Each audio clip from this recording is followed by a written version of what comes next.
Découvrons 5 plantes sauvages à déguster en ce moment au mois de janvier. Alors souvent la croyance populaire est qu'il n'y a pas de plantes à déguster en hiver. Alors c'est évident qu'il y en a moins, mais il subsiste tout de même quelques invétérés. L'hiver est aussi un retour aux racines pour l'être humain et pour les plantes. Pour de nombreuses plantes, elles concentrent leur énergie dans cette partie que sont les racines.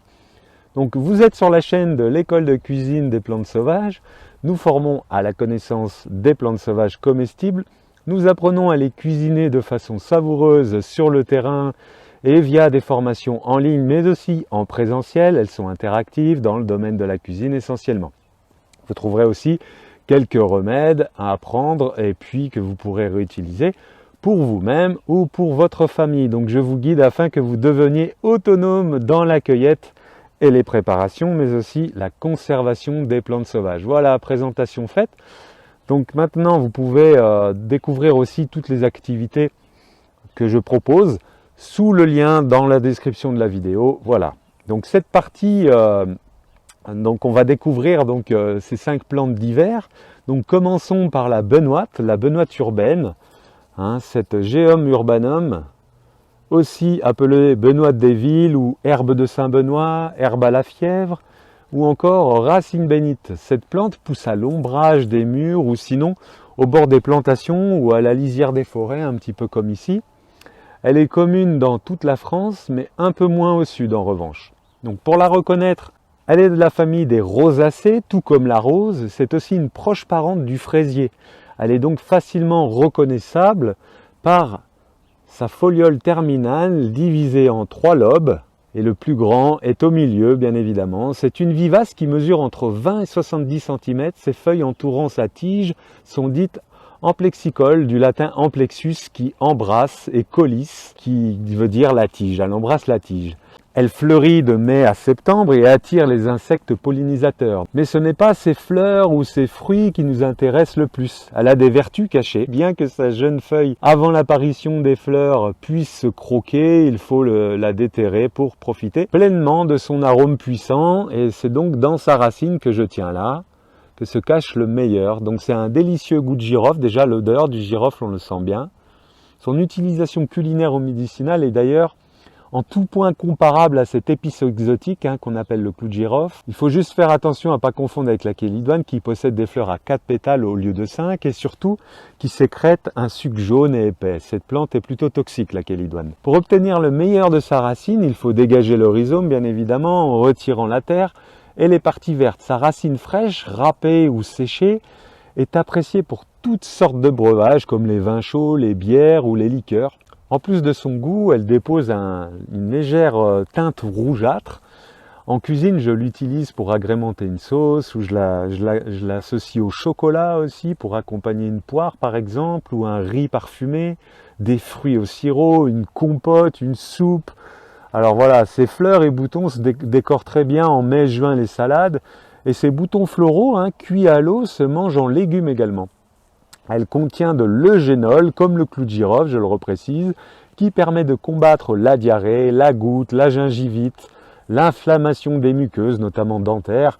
Elle est utile aussi contre la fièvre et régule l'activité de votre foie, comme votre bulle biliaire également. Donc voilà pour cette première plante très parfumée. Il est possible de la rencontrer un peu partout à cette époque de l'année. Donc voilà, on va passer maintenant à la deuxième plante. La deuxième plante, il s'agit de la piquante cardamine, les plantes de la famille des brassicacées comme celle-ci, comme la moutarde, la roquette, le cresson ou le chou.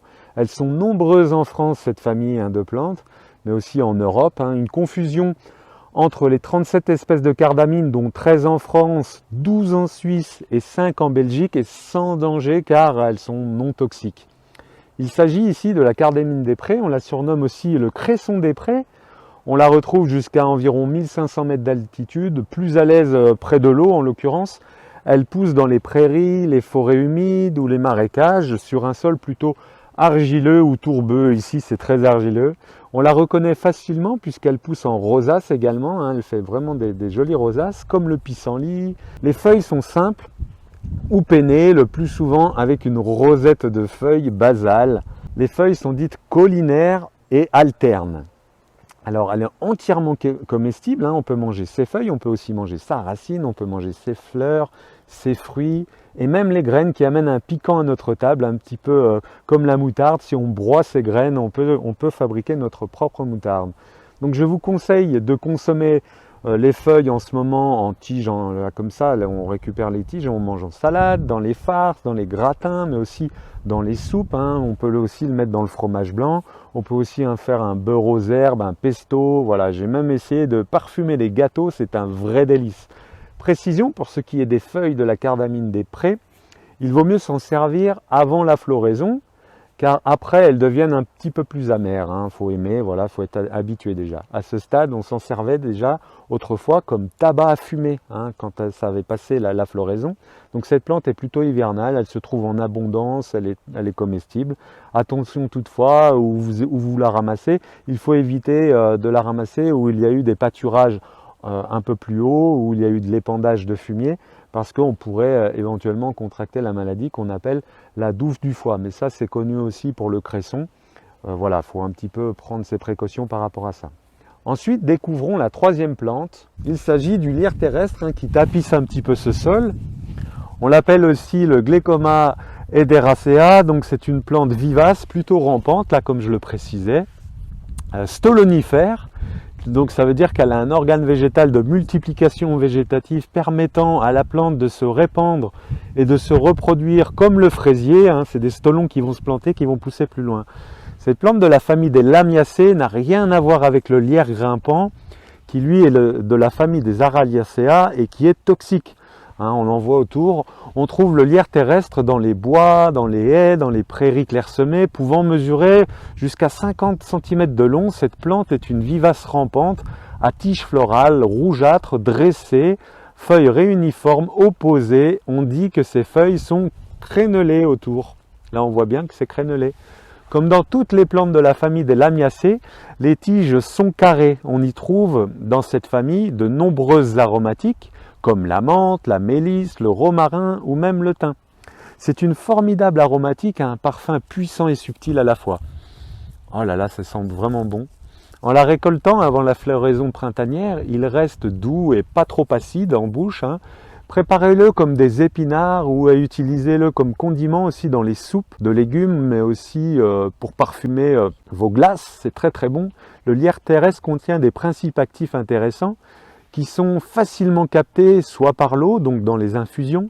Il contient des principes donc anti-inflammatoires, mais également antiseptiques. Donc c'est une plante vraiment fabuleuse. Elle est un petit peu velue quand on la touche comme ça. Donc voilà, je vous laisse découvrir cette plante commune, hein, que vous retrouvez un peu partout et qui est juste magnifique en cuisine. Alors à cette époque de l'année, on trouve aussi de nombreux pissenlits là qu'on va nettoyer proprement, mais on privilégiera aussi à cette période plutôt la racine, hein, qui est riche en glucides et aussi en provitamine A. Elle est indispensable à l'acuité visuelle, elle est facile à préparer, légèrement précuit en vapeur. Pour en retirer l'amertume, cette racine se mariera très très bien avec vos plats d'hiver, hein, en mélangeant avec différents légumes, mais aussi en dessert avec une mousse de carottes plutôt sucrée, mais pas trop non plus.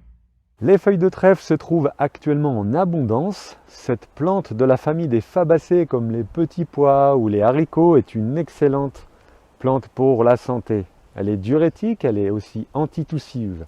Seuls les trèfles à 4 feuilles sont comestibles. Non, je plaisante bien sûr.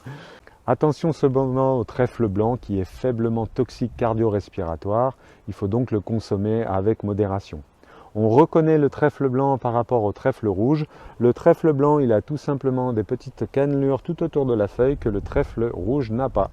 Donc si vous souhaitez aller plus loin dans l'apprentissage des plantes sauvages, n'hésitez pas à visiter le site internet où vous y trouverez, j'en suis sûr, votre bonheur pour avancer avec les plantes sauvages. Pensez également à vous abonner à la chaîne pour recevoir une discrète notification lorsqu'il y aura de nouvelles vidéos. Je vous dis à bientôt.